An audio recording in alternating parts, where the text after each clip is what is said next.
Okay class, कल हम लोग पढ़ रहे थे दिए जल उठे।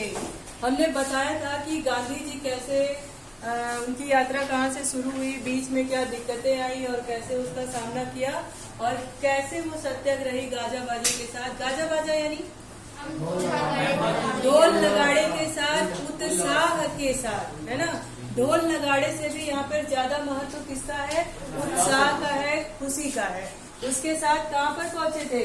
रास में पहुंचे थे, जहाँ पर रास एक जगह का नाम है ना। रास में पहुंचे जहाँ पर गांधी जी को एक धर्मशाला में और बाकी सत्याग्रहियों को तंबू में ठहराया गया। रास की आबादी करीब 3000 थी, लेकिन उनके मीटिंग में, उनके आंदोलन में जो उनकी सभा हुई थी उसमें करीब 20,000 लोग थे। आप सोच सकते हो कि रास की आबादी सिर्फ 3 थी और सभा में 20,000 लोग कैसे हो सकते? रास के लोग तो थे ही, रास के आसपास के गांव के लोग भी थे और गांधी जी के साथ भी आए हुए लोग थे। यानी उस समय का माहौल ऐसा हो गया था कि भारत देश के आसपास के सभी लोग उस आंदोलन में शामिल होना चाहते थे और वो चाहते थे कि हमारा देश आजाद हो जाए, है ना। इसलिए 3000 की जनसंख्या में कम से कम 20,000 लोग उस मीटिंग में शामिल हुए थे।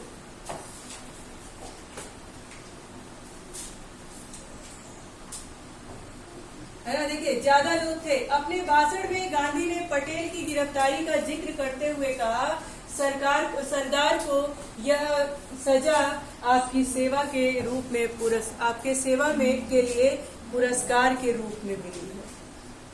वो जानते थे कि अगर अभी जनता आक्रोशित हो जाएगी, लड़ाई झगड़े होंगे तो हमारा बनता हुआ काम बिगड़ सकता है, और उनके हिम्मत न टूटे उन आंदोलनकारियों की।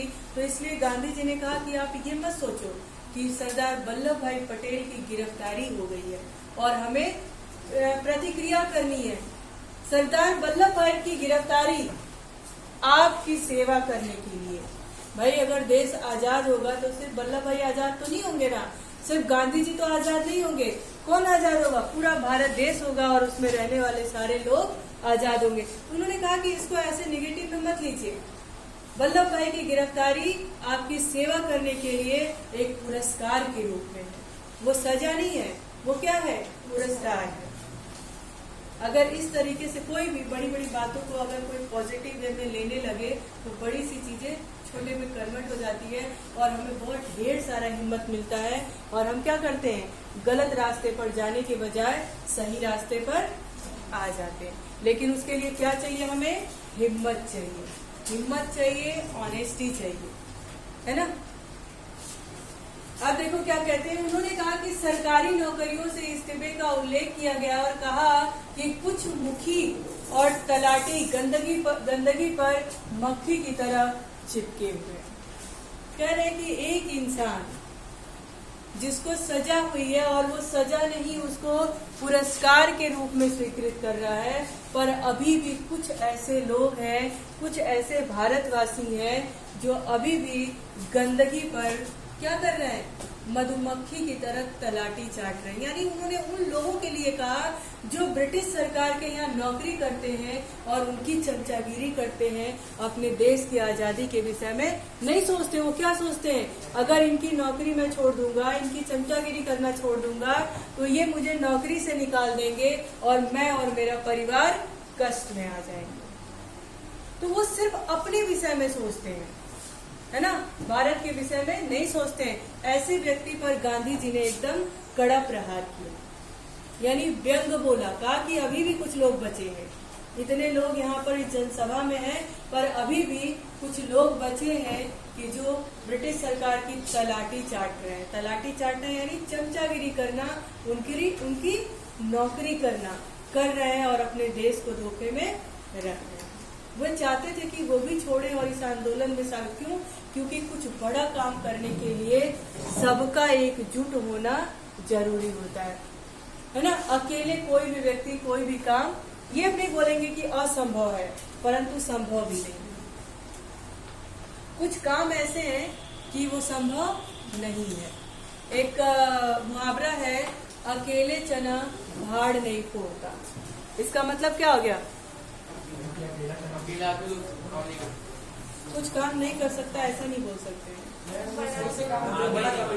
है ना। अकेला व्यक्ति कोई इस तरह का काम जो है वो अकेले नहीं कर सकता है ना। अकेला चना भाड़ नहीं फोड़ता है। भाड़ मतलब क्या होता है? चने भूजते हैं, उसको भाड़ कहते हैं। तो एक चना कितना भी फूटेगा तो उसको फोड़ नहीं पाएगा, लेकिन अगर ढेर सारे चना एक साथ मिल करके कोशिश करे कि उस भाड़ को फोड़ दे तो जरूर संभव हो पाएगा, है ना।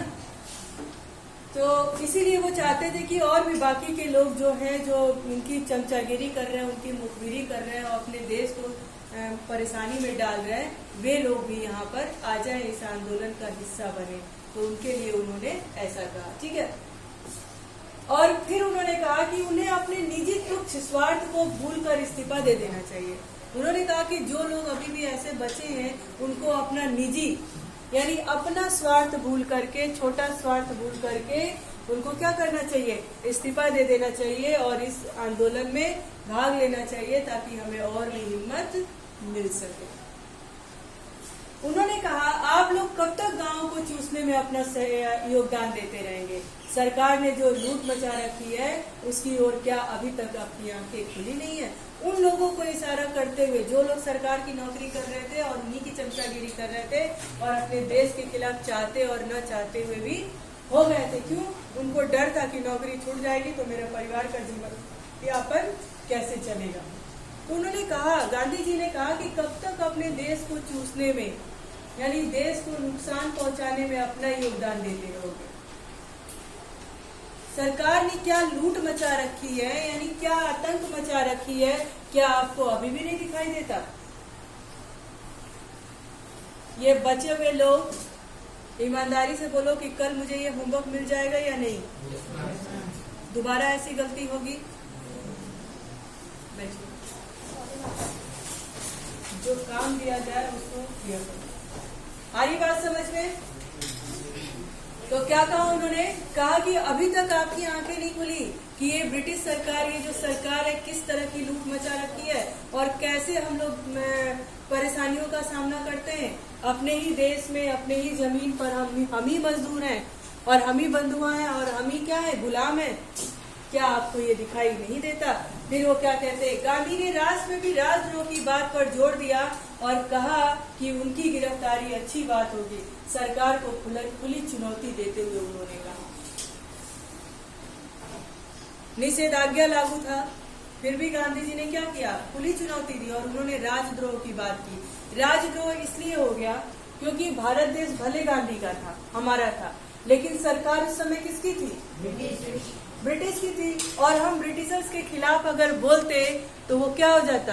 राजद्रोही कहलाता, देशद्रोही कहलाता। लेकिन गांधी जी ने एकदम सामने से खुली चुनौती दी। उन्होंने कहा कि जिसको गिरफ्तार करना हो वो कर ले, ये अच्छी बात है ना, अच्छी बात होगी। सरकार को खुली चुनौती देते हुए उन्होंने कहा, अब फिर बादल घिर आए या कहो सही मौका सामने है। अगर सरकार मुझे गिरफ्तार करती है तो यह एक अच्छी बात है। मुझे 3 माह की सजा होगी तो सरकार को लज्जा है। उन्होंने ये भी व्यंग्य ही कहा है। क्यों कहा है? क्योंकि वल्लभ भाई पटेल को इसीलिए तो गिरफ्तार किया गया था कि निषेधाज्ञा लागू है और ये वहाँ पर क्या कर रहे हैं? राष्ट्र में भाषण दे रहे हैं, जबकि निषेधाज्ञा उस समय लागू नहीं था, ये झूठा ही बोला गया था। तो जब निषेधाज्ञा लागू था और वल्लभ भाई पटेल ने भाषण दिया था तो उनको 500 रुपया जुर्माना और 3 महीने की सजा हुई थी। तो वही काम तो गांधी जी भी कर रहे थे, तो गांधी जी को भी बस यही सजा मिलती, इससे ज्यादा सजा नहीं मिलती।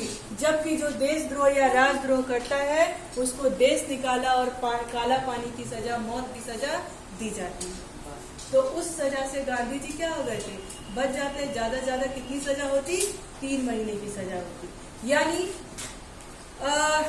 मोहम्मद अली जिन्ना ने एक बात कही थी, आगे आपने पढ़ा था कि जो ब्रिटिश सरकार ने जो ये नजीर पेश की है उनको, उसका परिणाम उनके लिए गंभीर होगा। कहा था ना, इसी बात के लिए कहा था कि जब एक बार आपने उसी गुनाह के लिए सजा 500 रुपया और 3 महीने तय कर दी है, तो गांधी तो अगर वो गुनाह करेंगे तो उनको भी तो यही सजा मिलेगी, इससे ज्यादा तो कुछ नहीं मिलेगी।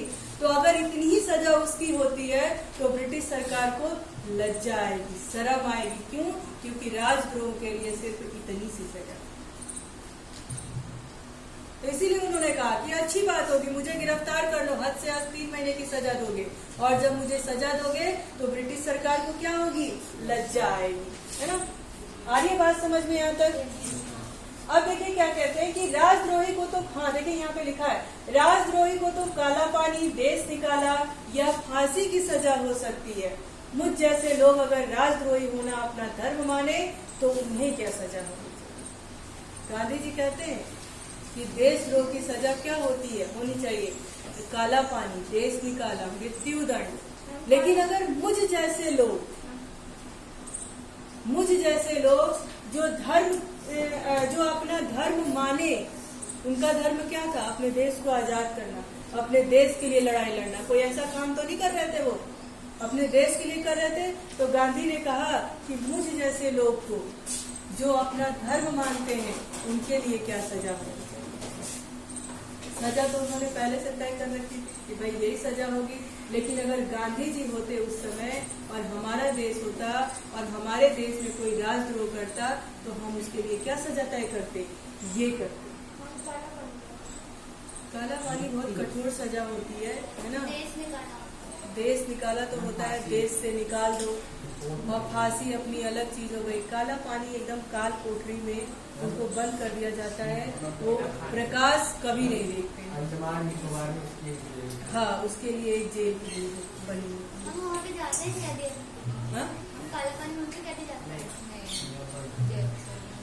अब तो नहीं है, अब तो ये सब मृत्यु दंड भी अब जल्दी नहीं मिलता किसी को, है ना। फांसी की अब उम्र कैद जल्दी मिलती कौन है ना।